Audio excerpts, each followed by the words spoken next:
The book that I have today with me is Ret Samadhi by Geetanjali Shree. Initially, I read the translated text that was available to me, so I could pick it up and read it. Uh,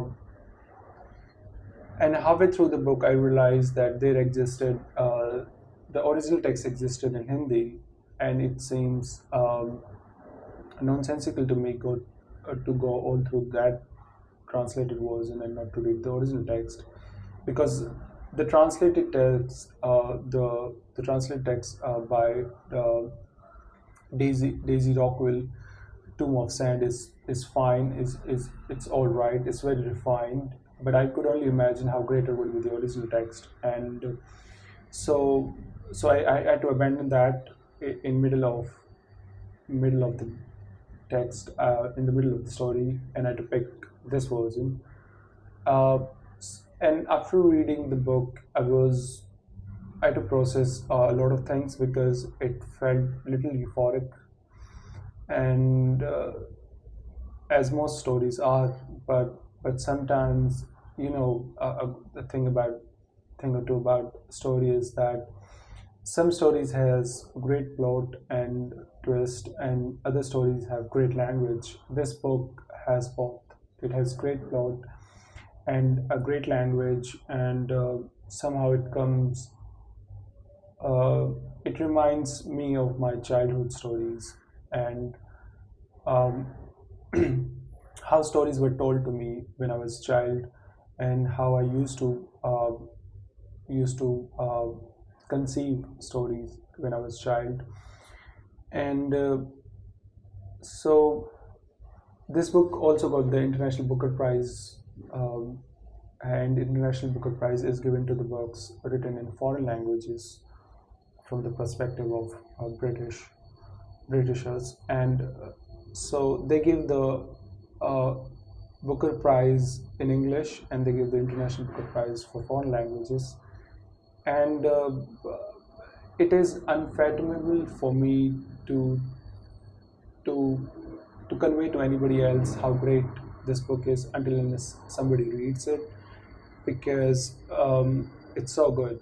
It is that good that I cannot convey how good it is.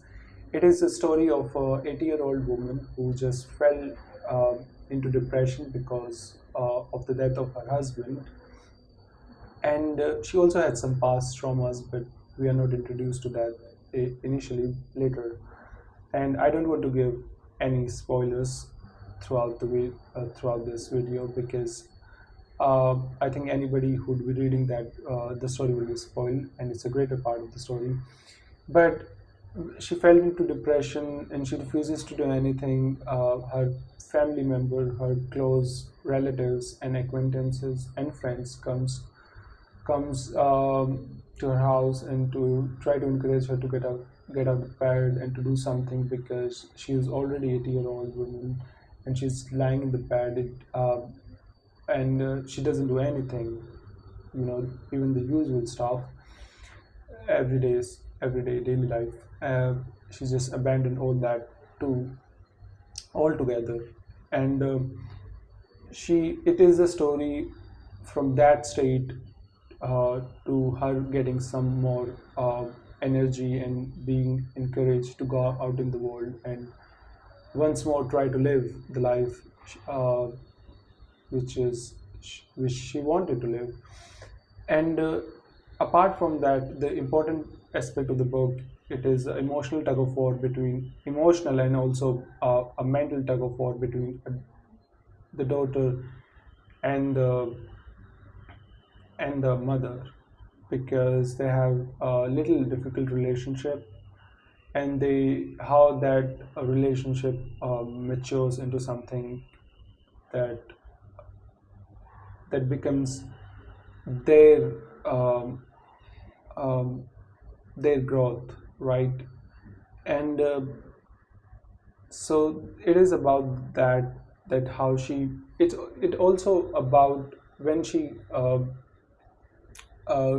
regains energy again, when she being when she is courageful enough to get out of bed, and then she decides to go to, because it involves a partition, the partition of India and Pakistan, and it a lot of her trauma comes from that partition because before the partition she was she had some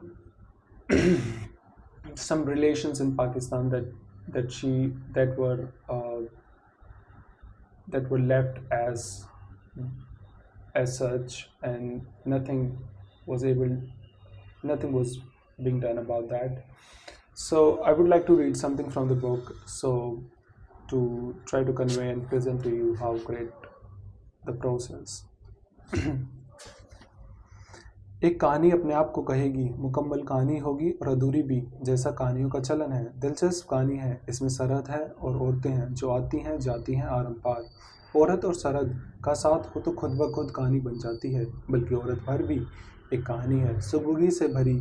फिर जो हवा चलती है उसमें कहानी उड़ती है, जो घास उगती है हवा की दिशा में देह को उकसाती है, उसमें भी।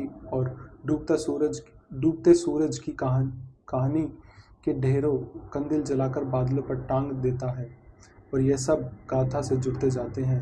राह आगे यूं बढ़ती है, दाएं बाएं होती है, गुम्बावती बनी, जैसा होश नहीं कि कहाँ रुके, और सब कुछ और कुछ भी किस्से सुनाने लग पड़ती है। ज्वालामुखी के अंतर्घट से निकलता चुप चुप भरता भाप और अंगारे और धुओं से फूटता अतीत। इस किस्से में दो औरतें थीं, उन औरों के अलावा जो आईं और चली गई, या वे जो बराबर आती जाती रही, और वे जो लगभग लगातार रही पर बहुत अहम नहीं थी, और उनका तो अभी जिक्र नहीं जो औरतें नहीं थी। अभी ऐसा कि दो औरतें अहम थीं, और उनमें से एक छोटी होती गई और एक बढ़ती गई। दो औरतें एक मौत, क्या खूब जमेगी मिल बैठेंगे जब साथ हम और वे। दो औरतें, एक माँ एक बेटी, एक छोटी होती एक बड़ी होती, एक हंसकर कहती कि मैं दिन प्रतिदिन छुटिया रही हूँ, और दूसरी दुखी होती पर ना कहती कि वह देख रही है जो रोज बुढ़ा रही है।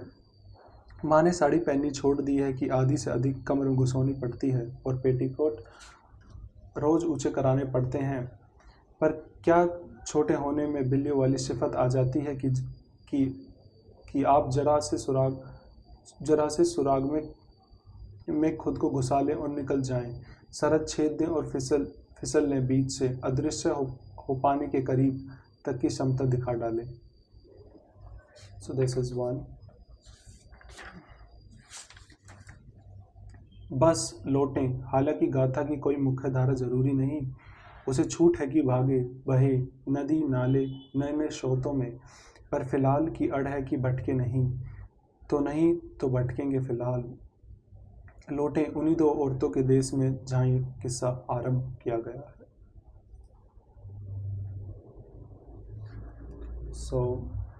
So this is the text, and this is the text of Ret Samadhi by Geetanjali.